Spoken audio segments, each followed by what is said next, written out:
if I told you that the price for achieving true unlimited power wasn't eternal damnation, but instant, living misery? Stop scrolling, because we are stripping away the Hollywood clichés. This isn't about fire and brimstone 50 years down the line.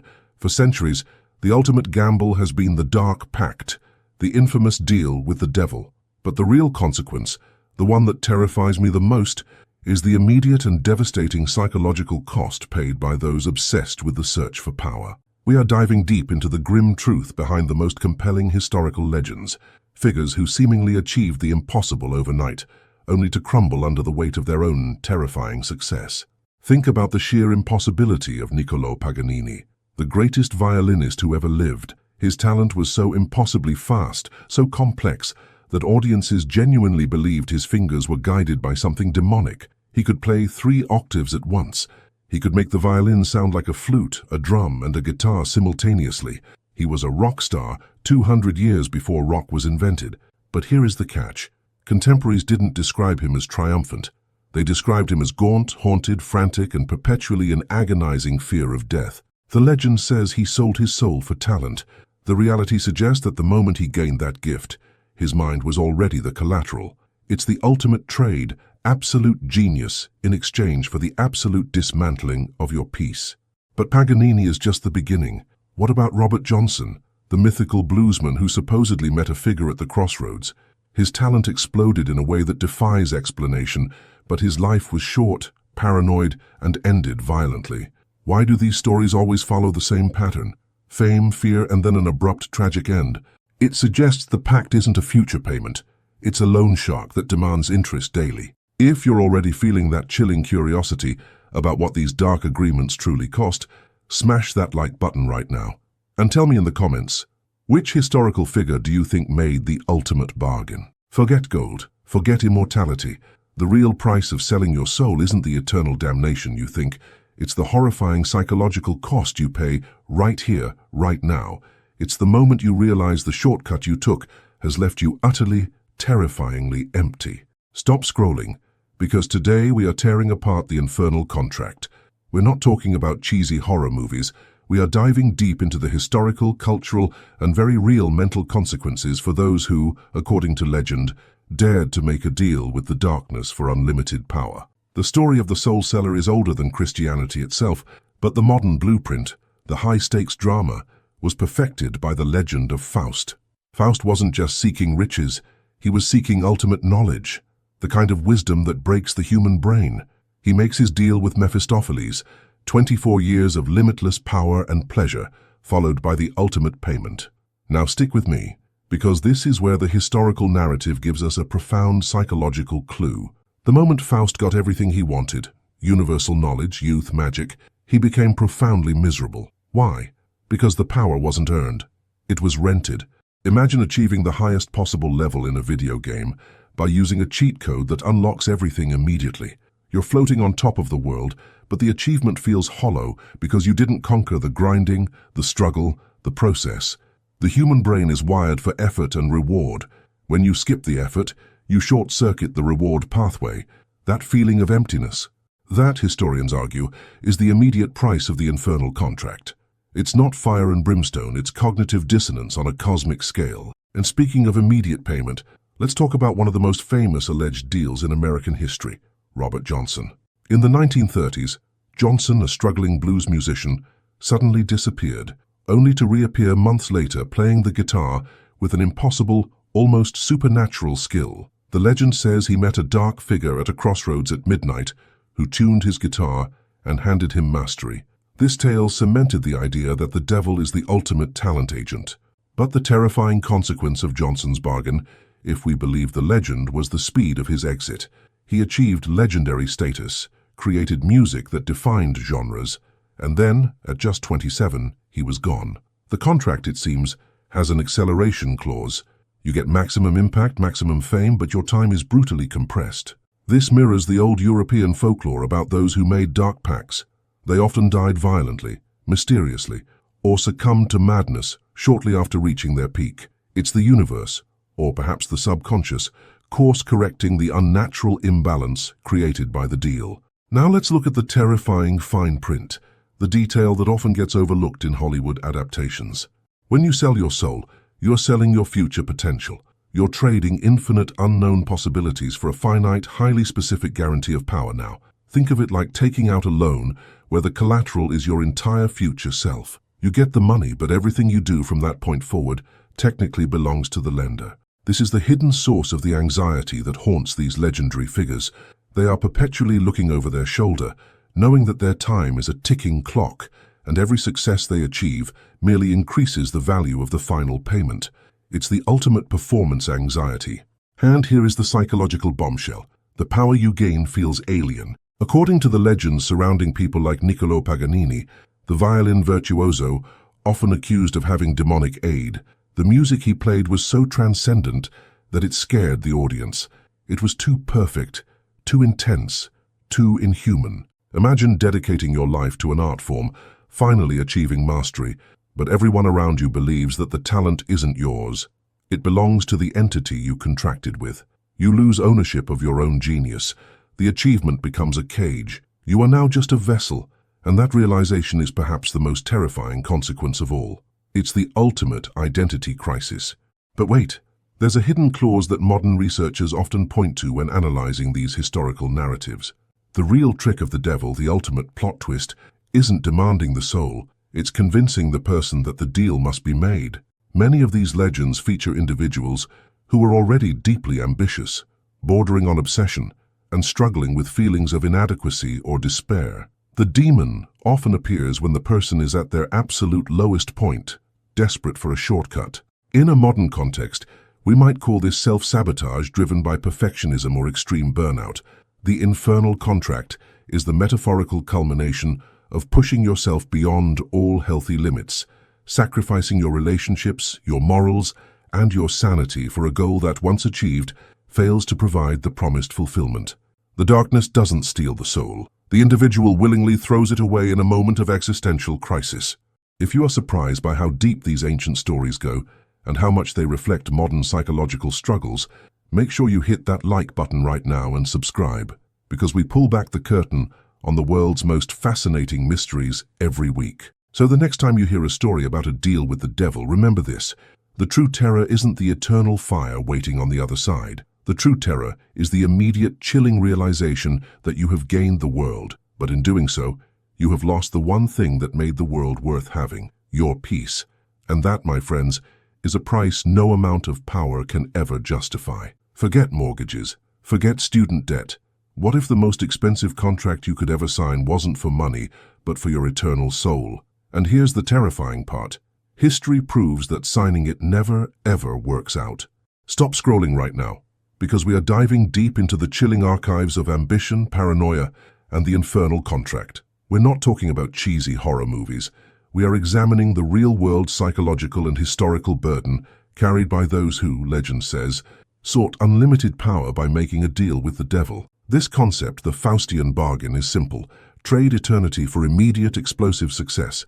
Think of it as a high-interest, unlimited credit card for power.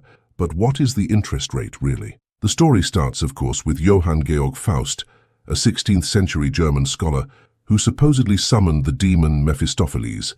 Faust wanted ultimate knowledge, the ability to control time and space. The legend is compelling, but the real mystery isn't the magic, it's the pattern this tale established. Fast forward centuries, and the legend jumps across the Atlantic, landing squarely on a dusty crossroads in Mississippi. I'm talking about Robert Johnson, the blues musician so revolutionary, so far ahead of his time, that people genuinely believed he met a demonic entity at midnight to trade his soul for mastery of the guitar. Johnson died mysteriously at 27, cementing the dark mythology around his blinding, brief genius. But what happens when we strip away the pitchforks and the brimstone? We are left with something arguably more terrifying: the psychological implosion that follows unsustainable success. Imagine this. You suddenly possess a skill or power that no human should have. You achieve fame overnight. You know deep down that you didn't earn it through normal means, or at least your conscience tells you that. This is the psychological consequence, the imposter syndrome amplified by divine guilt. When people achieve extreme rapid success, they often feel isolated and paranoid. Now layer onto that the intense historical belief that you are damned. Every setback, every failure, Every suspicious look from a neighbor confirms your deepest fear. The clock is ticking on the payment date. Take the case of Niccolò Paganini, the 19th century violin virtuoso. He was so unbelievably skilled, his hands moved so fast, his technique was so unorthodox, that the Catholic Church forbade him from having certain public masses said in his honor, believing his genius was literally demonic. Paganini was acutely aware of this reputation. He was often gaunt, dressed in black, and performed with a manic intensity that terrified audiences. He became a prisoner of his own legend. Paganini wasn't just performing music. He was performing the role of the man who sold his soul. The real cost wasn't his eternity, but his peace of mind right here on earth. He lived in constant suspicion and anxiety, unable to enjoy the very fame the contract supposedly granted him. And this brings us to the number one consequence nobody talks about, the contract of isolation. The moment you believe you have access to forbidden knowledge or power, you can no longer truly connect with ordinary people. You've traded genuine human connection for a fleeting, superficial admiration. You are permanently separated from humanity because you possess a secret that is too heavy to share. If you are finding this deep dive into historical paranoia and ambition fascinating, please hit that like button and subscribe. It tells the algorithm that you want to keep exploring the darkest corners of history with us. Now let's look at the terrifying modern interpretation. We often think of the soul contract as a one-time transaction, signed in blood. But what if the contract is signed slowly, over years, through 1,000 small compromises?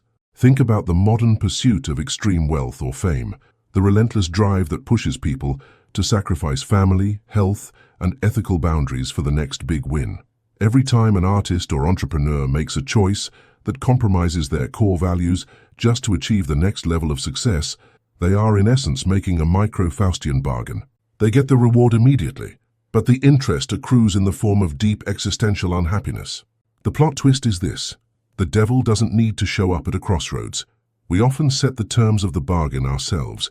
The ultimate price of the infernal contract isn't eternal damnation. It's the realization that when you finally reach the peak of power or fame you yearned for, you are completely alone, and the reward doesn't satisfy the hole you created inside yourself to get there. You have the knowledge, you have the wealth, but you have lost the capacity for simple joy. The legend tells us the devil collects the soul.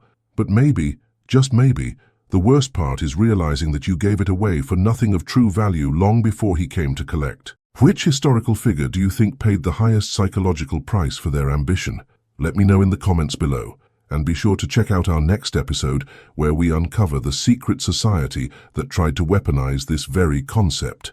You won't believe what they found. Forget the old stories where a shadowy figure just shows up with a parchment and a quill. That's the PG version. The real question, the terrifying one, isn't if you'd sell your soul for unlimited power, but what happens the second the ink dries. Because according to historical accounts and the terrifying psychological cost, the price isn't paid at the end. It starts immediately, infecting your life like a terminal virus. Stop right there. We are diving deep into the Faustian Bargain, analyzing the true horrifying cost for those who seek to cheat the system. For centuries across every culture, we find the same chilling narrative, the Infernal Contract. It's not just medieval fiction, it's a blueprint for catastrophic human ambition.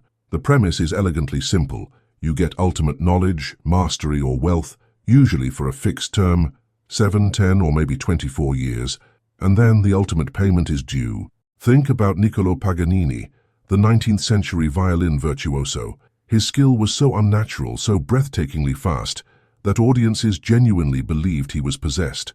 They called him the devil's son, because no human hands, they argued, could produce such music. He was constantly shadowed by rumors that his strings were made from the intestines of his former lovers, and that the pact was why he looked perpetually gaunt and haunted. Paganini achieved unparalleled musical perfection, but he lived in constant, palpable fear, unable to shake the shadow of the pact he supposedly made in his youth. But look closely at these legends. The deal always comes with fine print that crushes the buyer long before the final deadline. It's never just the soul, it's the isolation. The power gained is so absolute that it separates the individual from humanity. Imagine this. You suddenly achieve a level of genius that no one else can understand. You can see patterns, perform feats, or create art that is so far beyond the curve that you can no longer connect with ordinary people. You become an island of perfection, surrounded by a sea of mediocrity. That's the first psychological trap. You get the power, but you lose the connection. From a modern psychological standpoint, the Infernal Contract looks a lot like extreme narcissism, blended with severe psychological debt. You've sacrificed your internal moral compass, your fundamental human limitations, for external, immediate validation. It's like taking out a cosmic loan with a 1000% interest rate, and the collateral is your mental peace. Let's talk about Robert Johnson, the legendary bluesman. The story goes that he met a large, dark figure at a crossroads in Mississippi who took his guitar, tuned it, and handed it back, granting him instant mastery. What followed? Phenomenal, unprecedented genius, yes, but also a life riddled with paranoia, tragedy, and a mysterious, violent death at 27. The music was genius, but the man was terrified. The power came, but the peace vanished immediately. And here's the detail they never put in the movies. The consequences aren't always fire and brimstone. Sometimes the consequence is the chilling realization that the goal was the trap. The devil doesn't want your soul in 20 years. He wants your misery now. The paranoia is the immediate tax. If you have unlimited power, how do you know who is still a friend and who is merely fascinated by your borrowed magic? The power ensures success, but it destroys trust. Every achievement feels hollow because you know it wasn't truly earned through human effort, but through a dark shortcut. This leads to profound, crushing anxiety, a chronic inability to enjoy the very wealth or talent you obtained. You're constantly looking over your shoulder, waiting for the clock to strike midnight. Think of it this way. Selling your soul isn't just signing a document. It's reprogramming your internal operating system to run on pure ambition, regardless of moral cost. And that system generates a specific, debilitating virus called existential dread. And there's one more detail that you can't imagine, which takes this from folklore to terrifying reality. The contract often demands that the buyer perform some sort of public act of defiance, a blasphemy, to seal the deal. It's not about the signing.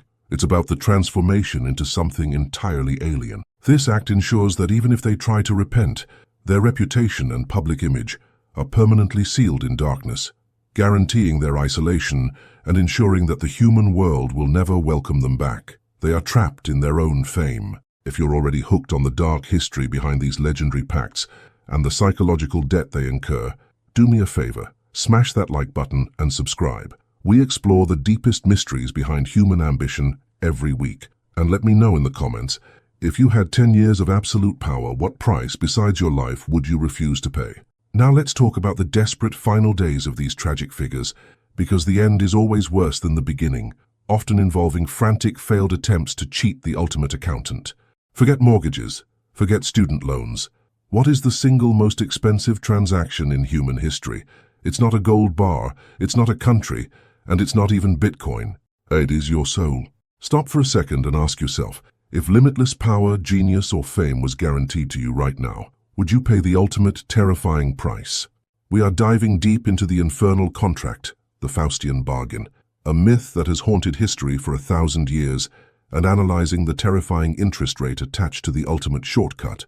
The concept of selling your soul isn't just a spooky campfire tale. It is the original warning label for ambition. Historically, when someone achieved something too quickly, something that defied the laws of normal human effort, whether it was incredible wealth, unmatched musical genius, or political dominance, society needed an explanation. And the easiest explanation was always, they cheated. They made a deal. Take the most famous case, the legend of Dr. Faust. He was a brilliant scholar, but he hit a wall. He yearned for ultimate knowledge and absolute pleasure. The contract he supposedly signed was clear. 24 years of everything he ever wanted, delivered by a demonic servant, Mephistopheles. The catch? When the clock struck midnight on the final day, his soul belonged to the underworld. That's the core mechanism of the Infernal Contract, immediate, unsustainable gratification for a delayed, infinite cost. But let's talk about the real price, the one that kicks in long before the supposed eternal damnation. It's the psychological cost. When we look at historical figures rumored to have made these deals, like the 19th century violin virtuoso Niccolò Paganini, whose skill was so unnervingly brilliant that people swore he had demonic help, we see a pattern of intense isolation and paranoia. Paganini was so successful, so wealthy, and so isolated by his own genius that he was constantly miserable. He was shunned by high society, always followed by rumors, and died virtually alone. Imagine the paranoia of a soul deal in modern terms. You achieve peak success overnight. You have the fame, the money, the power, but deep down, you know you took a shortcut. Every success is tainted. Every friendship is questioned. You are constantly waiting for the other shoe to drop, for the universe or the devil to send the final bill. This isn't just medieval superstition. It perfectly mirrors the psychological breakdown of extreme, unsustainable ambition. It's the constant, agonizing stress of maintaining a power level that you know you didn't earn through normal means. The power you gain isolates you, making the reward feel hollow and meaningless. The devil doesn't need to physically drag you away. The constant, crushing burden of knowing the cost is the payment. The contract always delivers the power, but it never guarantees happiness, longevity, or satisfaction. It guarantees consequence. Think about the legendary blues musician Robert Johnson, who supposedly met the devil at a Mississippi crossroads and traded his soul for guitar mastery.